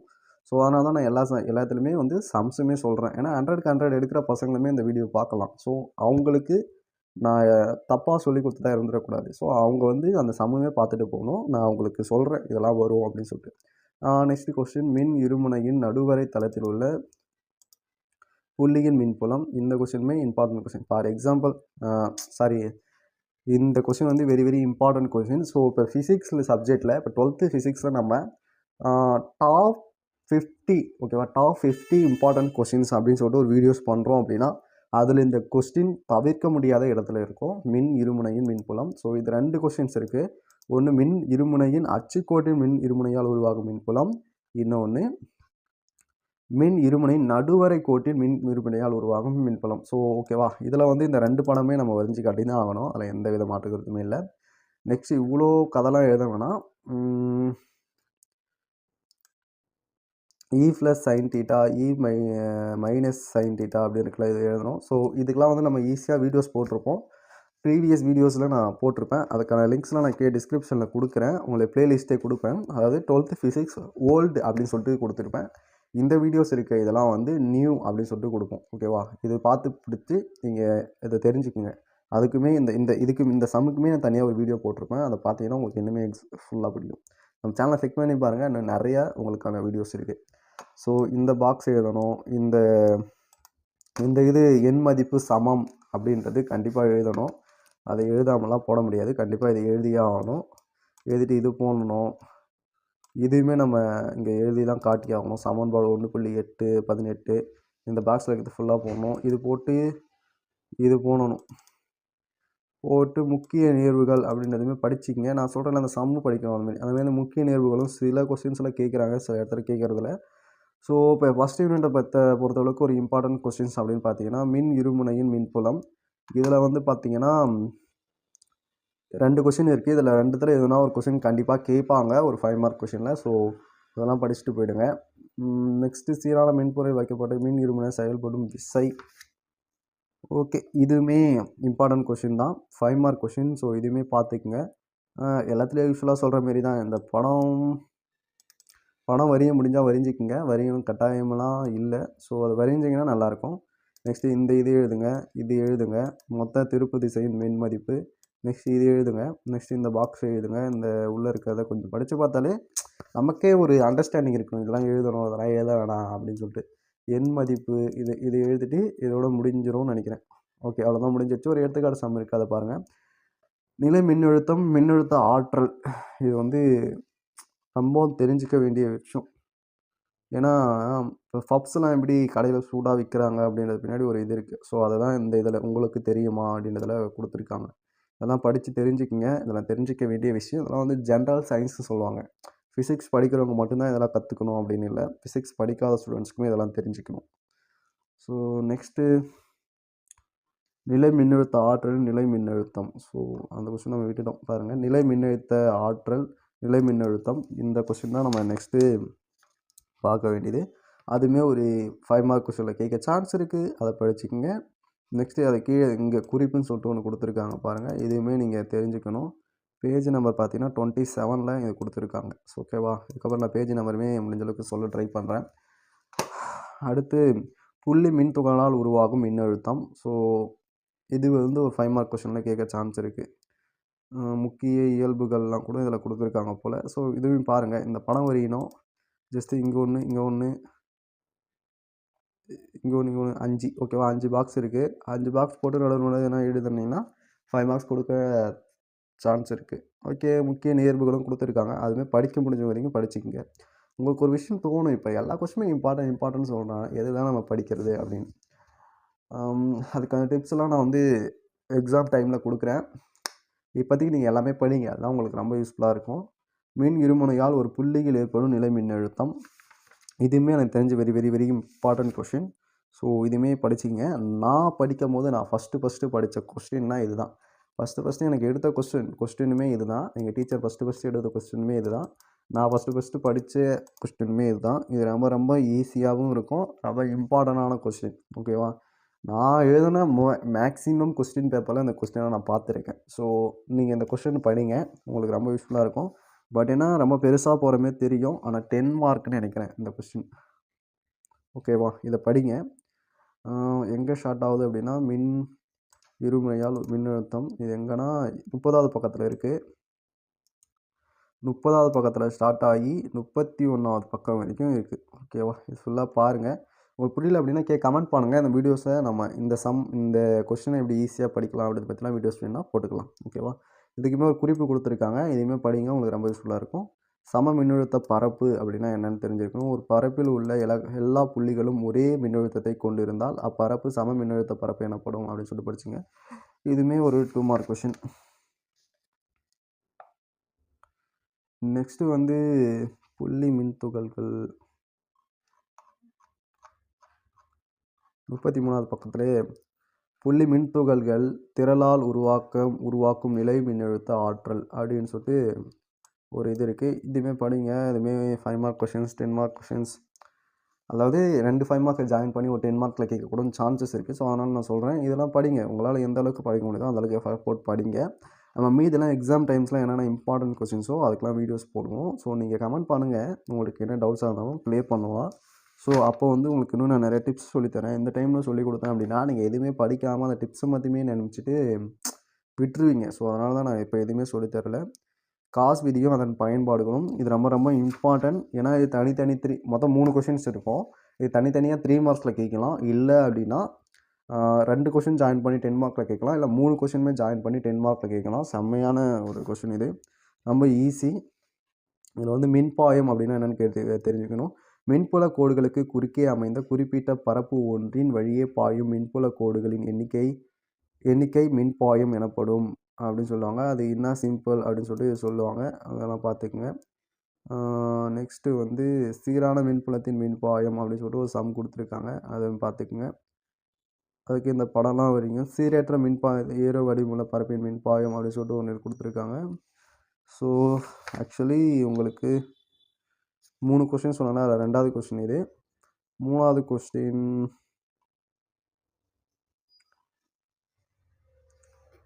ஃபஸ்ட்டு கொஸ்டின் என்ன அப்படின்னா, சீரான மின்புலத்தின் மின்பாயம் 37வது பக்கத்தில் இருக்குது. சீரான மின்புலத்தின் மின்பாயம் 37வது பக்கத்தில் இருக்குது. இது ஃபஸ்ட்டு கொஸ்டின். அடுத்து செகண்ட் கொஸ்டின் எங்கே இருக்குது அப்படின்னா 38வது பக்கத்தில் சீரற்ற மின்புலம் மற்றும் ஏதோ ஒரு வடிவமுள்ள பரப்பிற்கு மின்பாயம். இது வந்து செகண்ட் கொஸ்டின். தேர்டு கொஸ்டின் மூடிய பரப்புகளுக்கிடையே மின்பாயம். இதுதான் தேர்டு கொஸ்டின். அடுத்து வந்து காஸ் விதி. இந்தாண்டே காஸ் விதி இருக்குது. காஸ் விதினா என்னென்னு படிச்சிங்க. இது வந்து 5 மார்க்கில் கேட்க சான்சஸ் இருக்குது. ஸோ காஸ் விதி பற்றி படிச்சிங்க. நெக்ஸ்ட்டு காஸ் விதியின் பயன்பாடுகள். இதுலேயுமே ஒரு 3 கொஸ்டின்ஸ் இருக்கும். காஸ் விதியின் பயன்பாடுகள்லையுமே நமக்கு 3 கொஸ்டின்ஸ் இருக்கும். இதுவுமே வெரி வெரி இம்பார்ட்டன்ட். நான் ஏற்கனவே சொன்ன மாதிரி தான், ஒரு கொஸ்டின் மட்டும் 3 மார்க்கில் கேட்கலாம், இல்லை 2 கொஸ்டின் ஜாயின் பண்ணி 5 மார்க்கில் கேட்கலாம், இல்லை 3 கொஸ்டினுமே 10 மார்க்கில் கேட்கலாம். நிறைய சான்சஸ் இருக்குது. ஸோ இதையுமே நீங்கள் படிச்சிங்க. காஸ் விதியின் பயன்பாட்டில் இது மின்னூட்டம் பெற்ற முடிவிலா நீளமுடைய கம்பினால் ஏற்படும் மின்புலம். இது ஃபஸ்ட்டு கொஸ்டின். ஸோ இது எங்கே இருக்குன்னா 41வது பக்கத்தில் இருக்குது. நெக்ஸ்ட்டு இதில் எதனா ஒரு படம் வரையணும். ஸோ இந்த படம் வரைஞ்சிங்க. இந்த ரவுண்ட்ஸ்லாம் போட்டு காட்டுறீங்களா, இந்த படம் வரைஞ்சிங்க. இந்த படம் வேணாம், வரைஞ்சிட்டு இதுதான் இதில் இருக்க சம்மே. நம்ம ஈஸியாக போட்டுடலாம். ஸோ ஈஸியாக போட்டு முடிச்சிருங்க. நெக்ஸ்ட்டு 2வது கொஸ்டின் என்ன இருக்குது அப்படின்னா, மின்னூட்டம் பெற்ற முடிவிலா சமதளத்தினால் உருவாகும் மின்புலம். ஸோ இதுக்குமே நம்ம படம் வரையணும். இந்த படம் வரைஞ்சிருங்க. கால்சியம் பரப்பு இந்த இதெல்லாம் இருக்குல்ல, டிஏ. ஸோ இந்த இது படிச்சுங்க. 3வது கொஸ்டின் என்னவா இருக்கும் அப்படின்னா, மின்னூட்டம் பெற்ற இரு இணையான முடிவிலா தட்டுகளில் உருவாகும் மின்புலம். இதுக்குமே இந்த படம் வரையணும். படம் வரைஞ்சி பார்த்துங்க, படிச்சுக்குங்க. 4th கொஸ்டின் இதில் ஒன்று இருக்கும். பட் அதுக்கு நம்ம அந்தளவுக்கு எஃபெக்ட் போட வேண்டியதில்லை. மின்னூட்டம் பெற்ற உள்ளீடற்ற கோலத்தினால் உருவாகும் மின்புலம். ஏன்னா அதுக்கு சரி, ஓகே. இதுக்குமே நீங்கள் படிக்கிற புள்ளனா இருந்தால் படிச்சுக்கங்க. நம்ம என்ன பார்க்க போகிறோம் அப்படின்னா, கடத்திகள் மற்றும் மின்காப்பு நிலை மின்னியல் பண்புகள் நிலைமின் சமநிலை கடத்திகள் அப்படின்னு ஒரு சம் இருக்கிற வெயிட் பார்த்துடலாம். ஓகே, இது வந்து அவ்வளோ இம்பார்ட்டன்ஸ் இல்லை.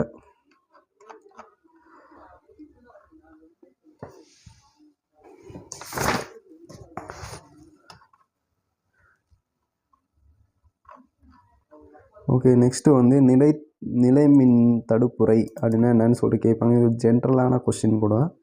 ஸோ அப்படின்னா என்னன்னு தெரிஞ்சுக்குங்க. மின்னல் இடியுடன் கூடிய மழையின் பொழுது திறந்த வெளியிலோ அல்லது மரத்தடியில் இருப்பதை விட பேருந்துக்குள் இருப்பது பாதுகாப்பானது. பேருந்தின் உலோக பரப்பு மின் தடுப்புரையாக செயல்படுகிறது. ஏன்னா அதன் உட்புற மதிப்பு சுழி மின்னலின் பொழுது கடத்தியின் புறப்பரப்பு வெளியே மின்துகள்கள் தரைக்குள் பாய்வதால் பேருந்தில் இருப்பவருக்கு எவ்வித பாதிப்பும் இருக்காது. இது வந்து ஒரு ஜென்ரலான கொஸ்டின். ஏன் மழை காலத்தில் பேருந்தில் இருக்கிறது சேஃப் அப்படின்னு சொல்லிட்டு கேட்பாங்க. ஸோ அதுக்கு இது ஜென்ரலான கொஸ்டின், அதை பார்த்துங்க. தொடுதல் இன்றியே ஒரு பொருள் மின்னோட்டம் பெற செய்யும் நிகழ்வு மின்னிலை தூண்டல் எனப்படும். மின்னிலை தூண்டல் என்றால் என்ன அப்படின்னு சொல்லிட்டு 2 மார்க் கேட்பாங்க. ஸோ அதையுமே அது பார்த்துக்குங்க. நெக்ஸ்ட்டு வந்து மின்காப்பு பொருட்கள் அல்லது மின் கடத்தா பொருட்கள் என்றால் என்ன?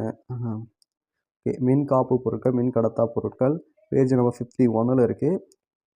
இதில் வந்து மின் முனைவற்ற மூலக்கூறுகள் அப்படின்னா என்ன, மின் முனைவுள்ள மூலக்கூறுகள் அப்படின்னா என்ன அப்படின்றத கேட்பாங்க. இதை வந்து ஒரு டிஃப்ரென்சியேஷன் கொஷின் வேணுமா கூட கேட்டிருக்காங்க. ஸோ அதையுமே பார்த்துங்க. மின்காப்பின் உள்ளே மின்புல தூண்டப்படுதல். ஒரு மின்புலம் எப்படிலாம் தூண்டப்படுது அப்படின்னு பற்றி கொடுத்துருக்காங்க. ஓரளவு படித்து தெரிஞ்சுக்கங்க, தெரிஞ்சு வச்சுக்கிறனால. மின்காப்பின் வலிமை, மின்காப்பின் வலிமைனா என்னன்னு சொல்லிட்டு இங்கே ரெட் கலரில் கொடுத்துருக்காங்க. இதை மட்டும் படித்தா போதும். நெக்ஸ்ட்டு வந்து ஒவ்வொரு பொருளுக்கும் அதோட மின்காப்பு வலிமை என்னவா இருக்கும் அப்படின்றத இது படிச்சுங்க. 1 மார்க்கில் கேட்க சான்ஸ் இருக்குது. இந்த டேபிள் படிச்சுங்க. அடுத்து மின்தேக்கினா என்ன அப்படின்றது உங்களுக்கு கண்டிப்பாக தெரிஞ்சிருக்கணும். மின்தேக்கி ஒரு 5 மார்க் கொஸ்டின். ஸோ இது வந்து தியரிட்டிக்கலான கொஸ்டின். நிறைய பேருக்கு எனக்கு சம்ஸ் போட தெரியாது அப்படி இப்படிலாம் சொல்லுவீங்க. ஸோ அவங்களுக்குலாம் இந்த தியரிட்டிக்கல் கொஸ்டினை நீங்கள் படிச்சுக்கலாம். மின்தேக்கியோட பயன்பாடுகள் பற்றியும் நீங்கள் படிக்கணும். மின்தேக்கிகள்லாம் என்னென்னு படிச்சுட்டு மின்தேக்கிகளுடைய பயன்பாடுகள் இருக்கும், அதுவுமே நீங்கள் படிக்கணும். மின்தேக்கி. ஸோ இதை சின்ன சின்ன ஈக்குவேஷன்ஸ் தான் இருக்கும், உங்களை குழப்புற மாதிரி இருக்காது. ஸோ அதனால் நீங்கள் இதை தியரிட்டிக்கலாக கூட படித்து தெரிஞ்சுக்கலாம். நெக்ஸ்ட்டு இந்த படம்லாம் வரையணும். ஸோ அதுக்குமே ஒரு எடுத்துக்காட்டு சம் கொடுத்துருக்காங்க, அதையுமே பார்த்துக்குங்க. நெக்ஸ்ட்டு வந்து உங்களுக்கு தெரியுமா அப்படின்னு சொல்லிட்டு மின்தேக்கி ஃபோட்டோ போட்டிருக்காங்க. மின்தேக்கி ஃபோட்டோ ஓகேவா. இந்த ஃபோட்டோ சில விஷயங்கள் கொடுத்துருக்காங்க மின்தேக்கி பற்றி, இதுவுமே படித்து தெரிஞ்சுங்க. மின்தேக்கியில் சேமிக்கப்படும் ஆற்றல், இதுவுமே 5 மார்க் கொஸ்டின். ஸோ இது கொஞ்சம் சம் போடுற மாதிரி தான் இருக்கும். ஸோ கியூ அப்படி இப்படின்னு போடுற மாரி இருக்கும். ஸோ இது பார்த்துங்க. ஓரளவு பருமனில் சேமிக்கப்பட்டுள்ள ஆற்றலை நிலை மின்னழுத்த ஆற்றல் அடர்த்தி என வரையறுக்கலாம் அப்படின்றது இதையுமே படிச்சுங்க. அதுக்கு கீழே ஃபார்முலாஸுமே கொடுத்துருக்காங்க. இதெல்லாம் படிச்சுட்டு அடுத்து மின்தேக்கியின் பயன்பாடுகள். நான் சொன்னல மின்தேக்கியின் பயன்பாடு ஒரு 5 கொடுத்துருப்பாங்க. நம்ம 5மே படிச்சுக்கலாம். மின்தேக்கி எதுக்கெல்லாம் நம்ம பயன்படுத்துகிறோம் அப்படின்னு சொல்லிட்டு. அடுத்து வந்து மின்தேக்கி காப்புக்கும் விளைவு, இனிமேல் லைட்டாக படிச்சுக்கிங்க. மின்தேக்கியின் பயன்பாடுகள் ஆனால் ரொம்ப இம்பார்ட்டண்டான ஒரு கொஸ்டின். நெக்ஸ்ட்டு கொஸ்டின் என்ன அப்படின்னா பேஜ் நம்பர் 60, 59, 60. 60ல் மின்தேக்கிகள் தொடர் இணைப்பிலும் பக்க இணைப்பிலும். ஓகேவா. இது வந்து ஒரு 5 மார்க் கொஸ்டினாக கேட்கலாம், இல்லை 3 மார்க் கொஸ்டினாக கேட்கலாம். ஏன்னா 2 இருக்குது. தொடர் இணைப்புன்னு ஒன்று இருக்குது, பக்க இணைப்பு ஒன்று இருக்குது. ஸோ தொடர் இணைப்பு மட்டும் கேட்டு 3 மார்க்கில் கேட்கலாம், இல்லை பக்க இணைப்பு மட்டும் கேட்டு 3 மார்க்கில் கேட்கலாம். தொடர் இணைப்பு பக்க இணைப்பு ரெண்டுமே இணைச்சு 5 மார்க்கில் கேட்கலாம். ஸோ இந்த கொஸ்டினுமே நல்லா படிச்சுக்கங்க. இதில் பார்த்தீங்கன்னா ஃபஸ்ட்டு கொஸ்டின் என்னென்னா தொடர் இணைப்பு மின்தேக்கிகள். ஸோ இதுக்கு இந்த ஃபஸ்ட்டு படம் வரையணும். ஒரு தொடர் இணைப்பில் நம்ம எப்படி இணைப்போம் அப்படின்றதுக்கு ஃபஸ்ட்டு படம் வரையணும். ஃபஸ்ட்டு படம் வரைஞ்சிட்டு இந்த பாக்ஸு இந்த ஒரு பாக்ஸ் இவ்வளோ தான் இந்த சம்மே முடிஞ்சிடும். அடுத்து பக்க இணைப்பின் மின்தேக்கிகள். பக்க இணைப்பின் மின்தேக்கிகளை இந்த ஃபஸ்ட்டு படம் வரைஞ்சிக்கணும். அதுக்குமே இதேமாரி ஒரு 2 பாக்ஸ் இருக்கும். ஸோ இங்கே இருக்குது பாருங்கள். இந்த ஒரு பாக்ஸ், இந்த ஒரு பாக்ஸு, இந்த ஒரு பாக்ஸ் போட்டேன், வேலை முடிஞ்சிச்சு. ஸோ அதுக்குமே ஒரு எடுத்துக்காட்டு சம் கொடுத்துருக்காங்க. அதை நீங்கள் கண்டிப்பாக படிச்சிங்கன்னா நல்லதாக இருக்கும். அதுக்கு மேலே உங்கள் விருப்பம்.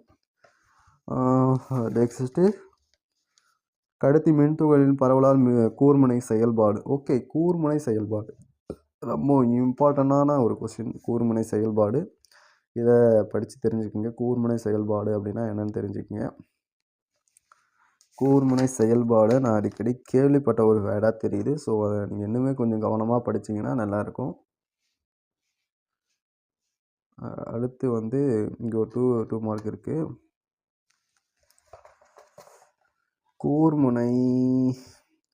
கூர்முனைக்கு அருகில் உள்ள நேர் மின்துகள்கள் விரட்டப்படுகின்றன. எதிர் மின்துகள்கள் கூர்முனையை நோக்கி கவரப்படுகின்றன. இதனால் கடத்தியில் கூர்முனையின் பகுதியில் உள்ள மின்துகள்கள் மொத்த மின்னூட்ட மதிப்பு குறைகிறது. இதனை கூர்முனை செயல்பாடு அது ஒளிவட்ட மின்னிறக்கம் என்பர். கூர்முனை செயல்பாடு என்றால் என்ன அப்படின்றத இங்கேருந்து படிங்க. இந்த லைனில் இருந்து லாஸ்ட் முடிகிற வரைக்கும் படிங்க. ஸோ இதுவுமே ஒரு 2 மார்க்கில் கேட்க சான்ஸ் இருக்குது. அடுத்து வந்து மின்னல் தாக்கி அல்லது மின்னல் கடத்தி அப்படின்னா என்ன அப்படின்றத படிங்க. மின்னல் கடத்தி நீங்கள் கேள்விப்பட்டிருப்பீங்க, நிறைய இடத்துலையுமே இதை வச்சுருப்பாங்க. அது எப்படி இதுவாகுது அப்படின்னு சொல்லிட்டு பாருங்க. Next last question, very very very very important question.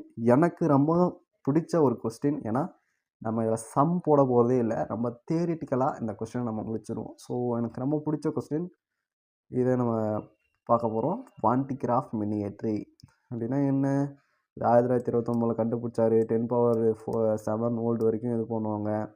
So PC முனை இருக்கும், சிஇன்ற முனை இருக்கும், சீஃப் இருக்கும் அப்படின்னு சொல்லிட்டு வரும். நெக்ஸ்ட்டு இதை நான் அடிக்கடி இதில் எனக்கு ஃபேஸ் பண்ணுற ஒரு ப்ராப்ளம் என்னென்னா, இந்த சம் அடிக்கடி கூட கேட்டுருவாங்க. காற்று மின்காப்பு வலிமை கொடுத்துட்டு வாண்டிகிராஃப் மின்கணி கோல கூட்டின் ஆரம் அதெல்லாம் கொடுத்துட்டு இந்த சம் போட சொல்லி கேட்டுருவாங்க. வேறு எந்த சம்மே மாற்றவே மாட்டாங்க. இதில் என்ன இருக்கோ இதை அப்படியே தான் கேட்பாங்க. ஸோ இதையுமே பார்த்துட்டுங்க, சம்முமே பார்த்துட்டிங்க அப்படின்னா உங்களுக்கு ரொம்ப யூஸ்ஃபுல்லாக இருக்கும். அவ்வளோதாங்க, இந்த ஃபுல் லெசனுமே நம்ம முடிச்சிட்டோம். இதில் வெரி வெரி இம்பார்ட்டன்ட் கொஸ்டின்ஸ் அப்படின்னு பார்த்தீங்கன்னா இந்த வாண்டிகிராஃபு, நெக்ஸ்ட்டு பார்த்தீங்கன்னா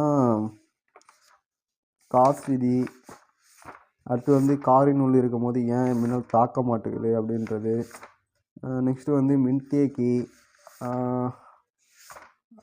அதுக்கப்புறம் இன்னும் சம் கொஸ்டின் இருக்குது. இருமுனை மின்புலம், இதெல்லாம் வந்து ரொம்ப இம்பார்ட்டண்டான கொஸ்டின்ஸு.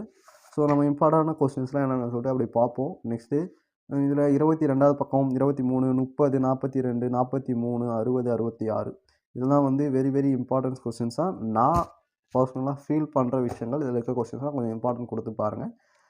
நெக்ஸ்ட்டு நமக்கு இம்பார்ட்டன்ஸ் கொஸ்டின்ஸ் இனிமேல் உங்களுக்கு கம்மி பண்ணணும், இனிமேல் எனக்கு நிறைய விஷயங்கள் தெரிஞ்சுக்கணும் அப்படின்னா நீங்கள் கமெண்ட்ஸ் பண்ணலாம். ஸோ நான் உங்களுக்கு இன்னும் நிறைய விஷயங்கள் எப்படி சிமிலராக எப்படி கம்மி பண்ணி சொல்லித்தர முடியுமோ சொல்லித்தர ரெடியாக இருக்கேன். நெக்ஸ்ட்டு இந்த வீடியோ வந்து நம்ம சீரியஸாக பண்ணிகிட்டு இருக்கோம். இதுக்கான நெக்ஸ்ட் பார்த்துக்கான வீடியோக்கு டிஸ்கிரிப்ஷனில் லிங்க் கொடுத்துருப்பேன். உங்களுக்கு எண்ட் ஸ்க்ரீனுமே ஷோ ஆகும் ப்ளேலிஸ்ட்டுக்கானது. ஸோ ஃபுல்லாக பாருங்கள். 10 யூனிட் நினைக்கிறேன், மொத்தம் 10 யூனிட்டுக்கான மொத்த வீடியோஸுமே நம்ம ரெடி பண்ணி போட்டிருக்கோம். ஸோ பார்த்து தெரிஞ்சுங்க. மீண்டும் ஒரு நல்ல வீடியோவில் பார்க்கலாம். நன்றி, வணக்கம். இந்த வீடியோ உங்களுக்கு பிடிச்சிருந்துன்னா நம்ம சேனல் சப்ஸ்கிரைப் பண்ணிங்க. இப்போ இன்னும் நிறைய எஜுகேஷன் கண்டென்ட் உங்களுக்கு தேவைப்படுது அப்படின்னா இந்த வீடியோக்கு ஒரு லைக் பண்ணுங்கள். உங்கள் ஃப்ரெண்ட்ஸ்க்குமே இந்த வீடியோ ஷேர் பண்ணுங்கள். உங்களுக்கு இந்த வீடியோஸில் எதனா குறைகள் இருக்குது, இன்னும் இப்படி பண்ணலாம் அப்படி பண்ணலாம், ஏதாவது சஜஷன்ஸ் எதனா கமெண்ட்ஸில் சொல்லுங்கள். இல்லை இந்த வீடியோ நல்லா பண்ணியிருக்கீங்க, சூப்பராக இருக்குது அப்படின்னாலும் கமெண்ட்ஸில் சொல்லுங்கள். உங்களுடைய எந்த ஒரு கமெண்ட்டுமே எங்களுக்கு ரொம்ப முக்கியமானது. ஏன்னா எங்கள் சேனல் இன்னும் இம்ப்ரூவ்மெண்ட் பண்ணுறதுக்கு இது ரொம்ப யூஸ்ஃபுல்லாக இருக்கும். ஸோ கண்டிப்பாக கமெண்ட் பண்ணுங்கள். பார்க்கலாம் இன்னும் நெக்ஸ்ட் வீடியோஸில் இன்னும் உங்களுக்கு எந்த மாதிரி எங்களால் ஈஸியாக சொல்லித்தர முடியுமோ அந்தளவுக்கு நாங்கள் ஈஸியாக சொல்லிக் கொடுப்போம். ஸோ ஓகே ஃப்ரெண்ட்ஸ், கமெண்ட் பண்ணுவீங்க, லைக் பண்ணுங்கள், ஷேர் பண்ணுங்கள், சப்ஸ்கிரைப் பண்ணுங்கள். ஒரு நம்பிக்கையோடு இந்த வீடியோ முடிக்கிறேன். நன்றி, வணக்கம்.